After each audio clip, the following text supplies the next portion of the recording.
തമ്പുരാനെ, വിശുദ്ധ കുരിശിൻ്റെ അടയാളത്താലെ ഞങ്ങളുടെ ശത്രുക്കളിൽ നിന്ന് ഞങ്ങളെ രക്ഷിക്കുക. ഞങ്ങളുടെ തമ്പുരാനെ, പിതാവിൻ്റെയും പുത്രൻ്റെയും പരിശുദ്ധാത്മാവിൻ്റെയും നാമത്തിൽ ആമേൻ. ആദ്യം മുതൽ ഉണ്ടായിരുന്നതും ഞങ്ങൾ കേട്ടതും സ്വന്തം കണ്ണുകൊണ്ട് കണ്ടതും സൂക്ഷിച്ചു വീക്ഷിച്ചതും കൈകൊണ്ട് സ്പർശിച്ചതുമായ ജീവന്റെ വചനത്തെപ്പറ്റി ഞങ്ങൾ അറിയിക്കുന്നു. വിശുദ്ധ യോഹന്നാൻ എഴുതിയ 1-ാം ലേഖനം 1-ാം അധ്യായം 1-ാം വാക്യം. ദിനവൃത്താന്തം 2-ാം പുസ്തകം 7-ാം അധ്യായം. ദേവാലയ പ്രതിഷ്ഠ. സോളമൻ പ്രാർത്ഥിച്ചു കഴിഞ്ഞപ്പോൾ സ്വർഗത്തിൽ നിന്ന് അഗ്നി ഇറങ്ങി ദഹനബലിവസ്തുവും മറ്റു വസ്തുക്കളും ദഹിപ്പിച്ചു. കർത്താവിൻ്റെ മഹത്വം ദേവാലയത്തിൽ നിറഞ്ഞു. കർത്താവിൻ്റെ തേജസ് ദേവാലയത്തിൽ നിറഞ്ഞു നിന്നതിനാൽ പുരോഹിതന്മാർക്ക് അവിടെ പ്രവേശിക്കുവാൻ കഴിഞ്ഞില്ല. അഗ്നി താഴേക്ക് വരുന്നതും ആലയത്തിൽ കർത്താവിൻ്റെ മഹത്വം നിറയുന്നതും കണ്ട് ഇസ്രായേൽ ജനം സാഷ്ടാംഗം പ്രണമിച്ചു. അവിടുന്ന് നല്ലവനാണ്, അവിടുത്തെ സ്നേഹം ശാശ്വതമാണ് എന്ന് പറഞ്ഞ് കർത്താവിനെ സ്തുതിച്ചു. തുടർന്ന് രാജാവും ജനവും ചേർന്ന് കർത്താവിന് ബലിയർപ്പിച്ചു. സോളമൻ രാജാവ് 20,000 കാളകളെയും 1,20,000 ആടുകളെയും ബലിയർപ്പിച്ചു. അങ്ങനെ രാജാവും ജനവും ചേർന്ന് ദേവാലയ പ്രതിഷ്ഠ നടത്തി. പുരോഹിതന്മാർ താന്താങ്ങളുടെ സ്ഥലങ്ങളിൽ നിന്നു. കർത്താവിന് സ്തുതി പാടുവാൻ ദാവീദ് രാജാവ് നിർമ്മിച്ച സംഗീതോപകരണങ്ങളുമായി ലേവ്യർ അവർക്ക് അഭിമുഖമായി നിന്നു. ദാവീദ് നിർദ്ദേശിച്ചതുപോലെ കർത്താവിൻ്റെ കൃപ ശാശ്വതമാണ് എന്ന് പാടി അവിടുത്തെ സ്തുതിച്ചു. അപ്പോൾ പുരോഹിതന്മാർ കാഹളം ഊതി. ജനം എഴുന്നേറ്റ് നിന്നു. സോളമൻ ദേവാലയത്തിന് മുമ്പിലുള്ള അങ്കണത്തിൻ്റെ മധ്യഭാഗം വിശുദ്ധീകരിച്ച് അവിടെ ദഹനബലിയും സമാധാന ബലിക്കുമുള്ള മേധസ്സും അർപ്പിച്ചു. കാരണം സോളമൻ ഓടുകൊണ്ട് നിർമ്മിച്ച ബലിപീഠത്തിന് ഈ ദഹനബലിയും ധാന്യബലിയും മേധസ്സും അർപ്പിക്കാൻ മാത്രം വലിപ്പമുണ്ടായിരുന്നില്ല. സോളമൻ 7 ദിവസം ഉത്സവമായി ആചരിച്ചു. ഹാമാത്തിന്റെ അതിർത്തി മുതൽ ഈജിപ്ത് തോട് വരെയുള്ള എല്ലാ സ്ഥലങ്ങളിൽ നിന്നും ഇസ്രായേലരുടെ ഒരു വലിയ സമൂഹം അതിൽ പങ്കെടുത്തു. ബലിപീഠ പ്രതിഷ്ഠയുടെ ഉത്സവം 7 ദിവസം നീണ്ടു. 8-ാം ദിവസം സമാപന സമ്മേളനം നടത്തി. 7-ാം മാസം 23-ാം ദിവസം സോളമൻ ജനത്തെ ഭവനങ്ങളിലേക്ക് തിരികെ അയച്ചു. ദാവീദിനും സോളമനും തൻ്റെ ജനമായ ഇസ്രായേലിനും കർത്താവ് നൽകിയ അനുഗ്രഹങ്ങളെ ഓർത്ത് ആഹ്ലാദഭരിതരായി അവർ മടങ്ങിപ്പോയി. കർത്താവ് സോളമന് വീണ്ടും പ്രത്യക്ഷപ്പെടുന്നു. സോളമൻ ദേവാലയവും രാജകൊട്ടാരവും പണിയിച്ചു. ദേവാലയത്തിനും തൻ്റെ കൊട്ടാരത്തിലും വേണമെന്ന് താൻ ആഗ്രഹിച്ചതെല്ലാം സോളമൻ വിജയകരമായി പൂർത്തിയാക്കി. രാത്രി കർത്താവ് സോളമന് പ്രത്യക്ഷനായി പറഞ്ഞു, ഞാൻ നിന്റെ പ്രാർത്ഥന കേട്ടിരിക്കുന്നു.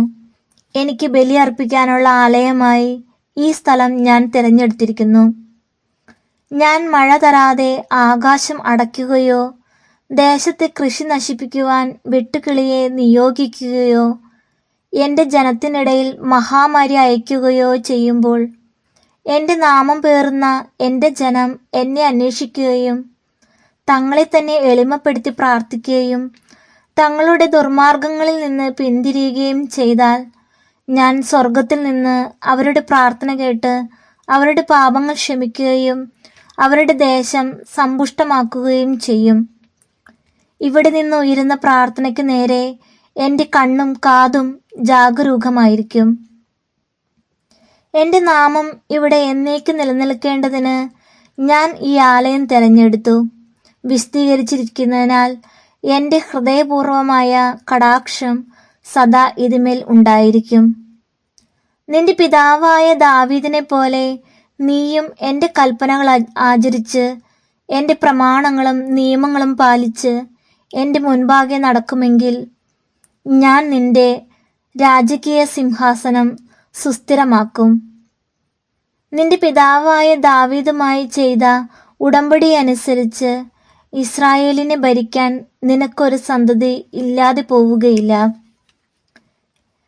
എന്നാൽ നീ മറുതലിച്ച് ഞാൻ നിനക്ക് നൽകിയ കൽപ്പനകളും പ്രമാണങ്ങളും ത്യജിച്ച് അന്യദേവന്മാരെ ആരാധിക്കുകയും സേവിക്കുകയും ചെയ്താൽ ഞാൻ നിനക്ക് തന്ന ഈ ദേശത്തു നിന്ന് നിന്നെ പിഴുതെറിയും. എൻ്റെ നാമത്തിന് പ്രതിഷ്ഠിച്ച ഈ ആലയവും നീക്കിക്കളയും. സകല മനുഷ്യരുടെയും ഇടയിൽ ഇതൊരു പഴഞ്ചൊല്ലും പരിഹാസ വിഷയവും ആക്കി തീർക്കും. വഴിപോക്കർ മഹത്തായ ഈ ആലയം കാണുമ്പോൾ കർത്താവ് ഈ നഗരത്തോടും ഈ ആലയത്തോടും ഇങ്ങനെ ചെയ്തതെന്ത് എന്ന് അത്ഭുതപ്പെടും. തങ്ങളുടെ പിതാക്കന്മാരെ ഈജിപ്തിൽ നിന്ന് മോചിപ്പിച്ച ദൈവമായ കർത്താവിനെ ഉപേക്ഷിച്ച് അന്യദേവന്മാരെ സ്വീകരിച്ച് അവരെ ആരാധിക്കുകയും സേവിക്കുകയും ചെയ്തതിനാൽ അവിടുന്ന് ഈ അനർത്ഥമൊക്കെയും അവർക്ക് വരുത്തിയെന്ന് അവർ പറയും. ദിനവൃത്താന്തം 2-ാം പുസ്തകം 8-ാം അധ്യായം. സോളമന്റെ നേട്ടങ്ങൾ. ദേവാലയവും കൊട്ടാരവും പണിയുവാൻ സോളമന് 20 വർഷത്തോളം വേണ്ടിവന്നു. പിന്നീട് സോളമൻ ഹീരാമിൽ നിന്ന് ലഭിച്ച പട്ടണങ്ങൾ പുതുക്കി പണിത് ഇസ്രായേലരെ അവിടെ വസിപ്പിച്ചു. അതിനുശേഷം സോളമൻ ഹമാത്ത് സോബ പിടിച്ചടക്കി. മരുഭൂമിയിൽ തദ്മോറും ഹമാത്തിൽ സംഭരണ നഗരങ്ങളും പണി കഴിപ്പിച്ചു.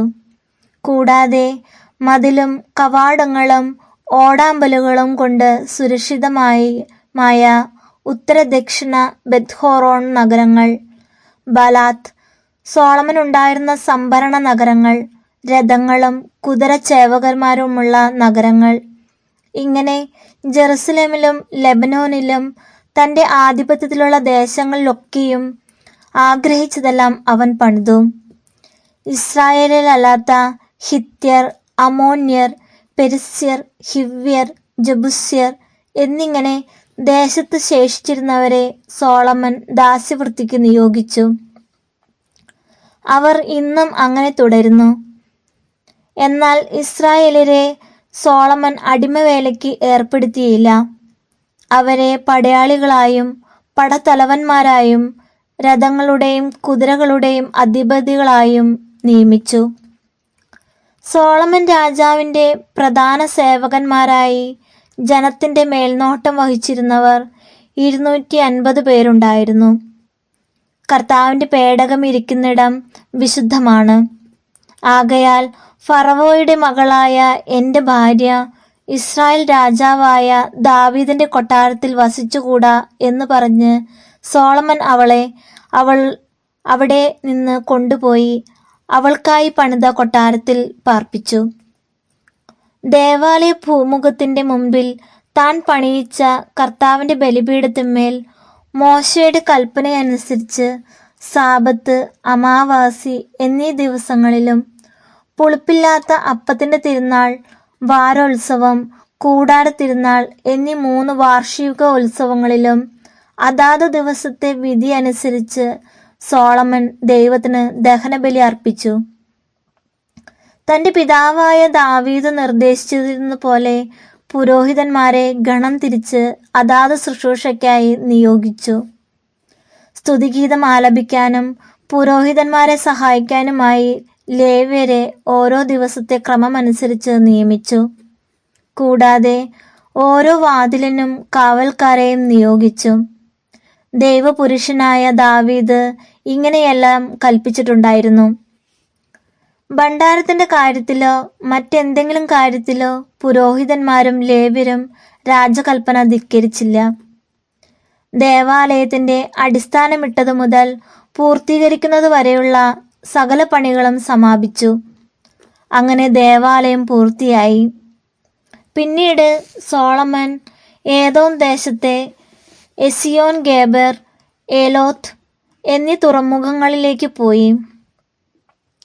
ഹീരാം സ്വന്തം സേവകരുടെ നേതൃത്വത്തിൽ സോളമന് കപ്പലുകൾ അയച്ചു കൊടുത്തു. ഒപ്പം പരിചയസമ്പന്നരായ നാവികരെയും.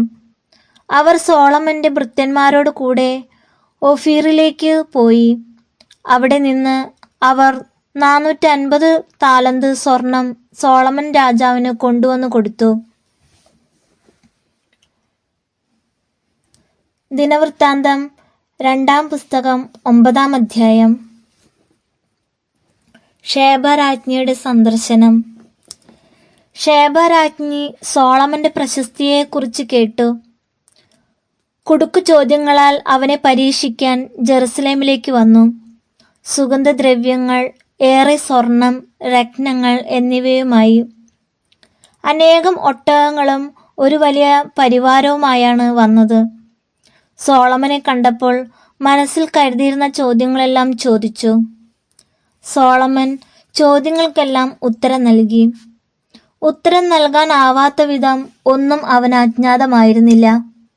സോളമന്റെ ജ്ഞാനവും അവൻ പണിത കൊട്ടാരവും അവന്റെ മേശയിലെ വിഭവങ്ങളും സേവകന്മാരുടെ പീഠങ്ങളും ഭൃത്യന്മാരുടെ പരിചരണവും വേഷവിധാനങ്ങളും പാനപാത്രവാഹകരും അവരുടെ ചമയങ്ങളും ദേവാലയത്തിൽ അവൻ അർപ്പിച്ച ദഹനബലികളും കണ്ട് ഷേബരാജ്ഞി സ്തബ്ധയായി.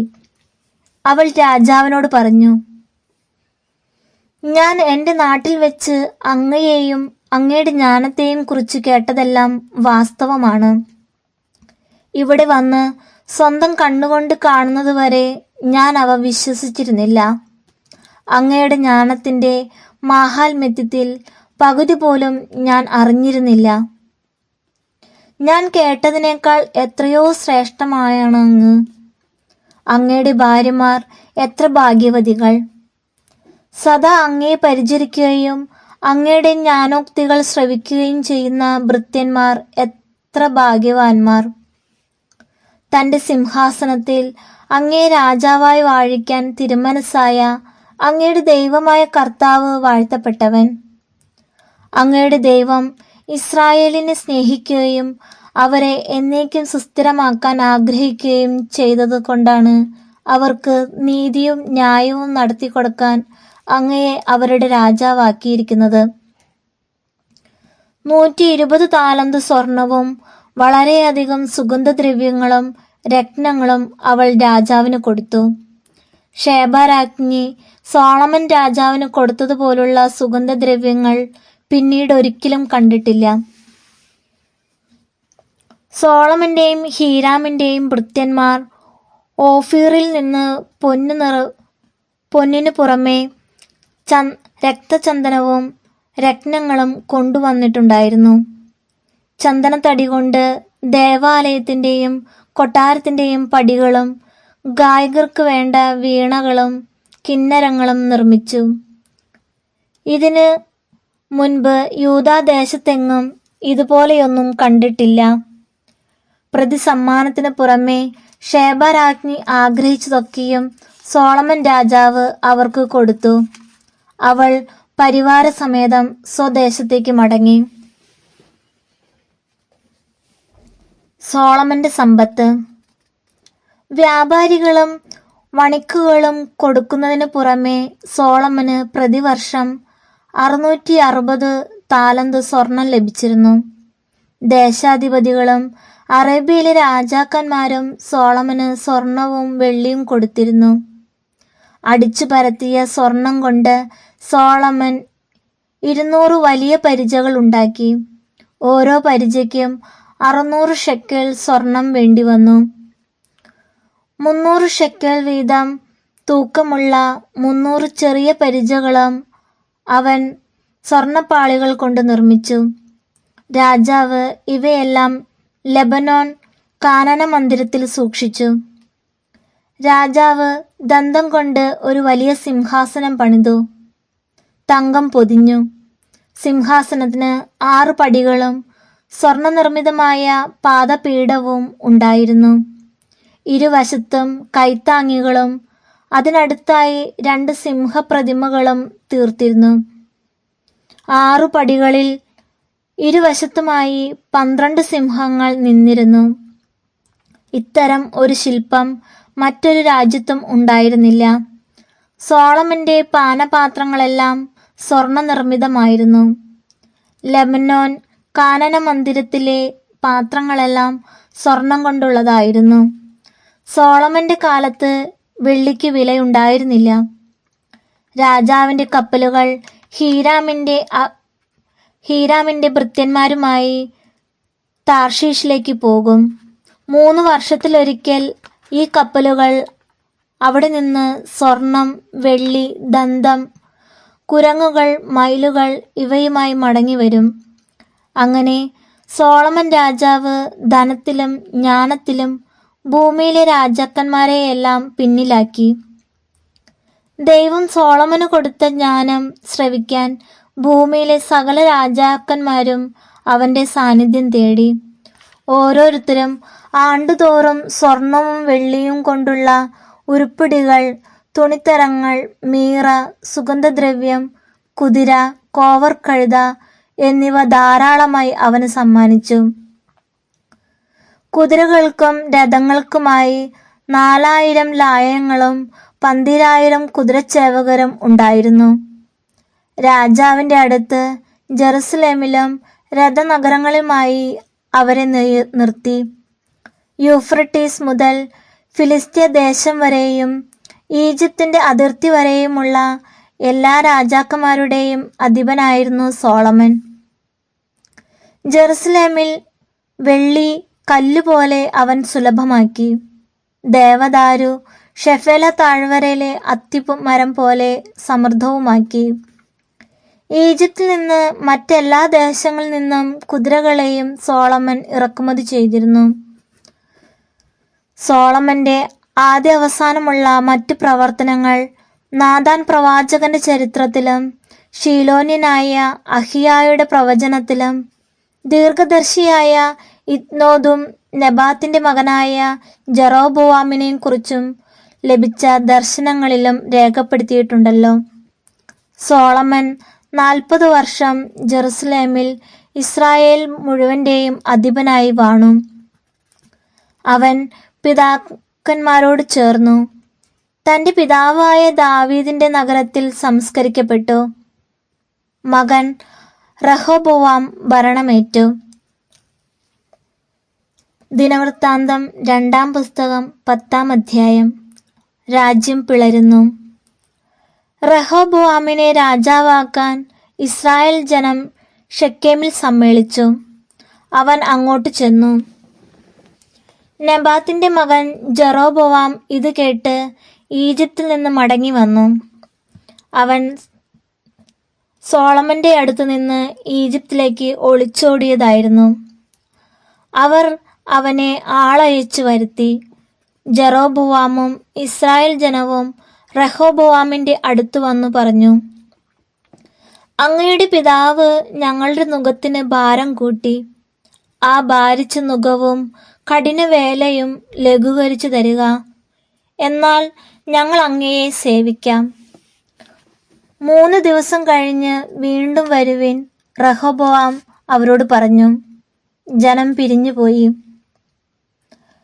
അപ്പോൾ റഹോബോവാം രാജാവ് തന്റെ പിതാവായ സോളമന്റെ വൃദ്ധരായ ഉപദേശകരോട് ആലോചിച്ചു, ഈ ജനത്തിന് എന്തുത്തരം നൽകണമെന്നാണ് നിങ്ങളുടെ അഭിപ്രായം?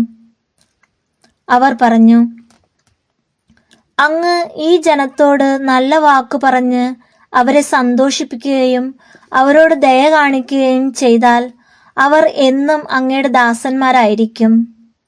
എന്നാൽ പക്വമതികളായ അവരുടെ ഉപദേശം നിരസിച്ച് തന്നോടൊത്ത് വളർന്ന പാർശ്വവർത്തികളായ ചെറുപ്പക്കാരോട് അവൻ ആലോചിച്ചു, അങ്ങയുടെ പിതാവ് ഞങ്ങളുടെ മേൽ വെച്ച നുകം ലഘൂകരിക്കുക എന്ന് പറയുന്ന ഈ ജനത്തിന് എന്ത് മറുപടി നൽകണമെന്നാണ് നിങ്ങളുടെ അഭിപ്രായം? അവനോടൊത്ത് വളർന്ന ആ ചെറുപ്പക്കാർ പറഞ്ഞു, അങ്ങയുടെ പിതാവ് ഞങ്ങളുടെ നുകത്തിന് ഭാരം കൂട്ടി. അങ്ങ് അത് കുറച്ചു തരണമെന്ന് പറഞ്ഞ ഈ ജനത്തോട് പറയുക, എൻ്റെ ചെറുവിരൽ എൻ്റെ പിതാവിൻ്റെ അരക്കെട്ടിനേക്കാൾ വലുതാണ്. അവൻ ഭാരമുള്ള നുകം നിങ്ങളുടെ മേൽ വെച്ചു. ഞാൻ അതിൻ്റെ ഭാരം കൂട്ടും. അവൻ നിങ്ങളെ ചാട്ട കൊണ്ടടിച്ചു. ഞാൻ മുൾച്ചാട്ട കൊണ്ടടിക്കും. 3-ാം ദിവസം വീണ്ടും വരുവിൻ എന്ന് രാജാവ് പറഞ്ഞതനുസരിച്ച് ജെറോബോവാമും ജനവും റഹോബോവാമിന്റെ അടുത്തു വന്നു. രാജാവ് അവരോട് പരുഷമായി സംസാരിച്ചു.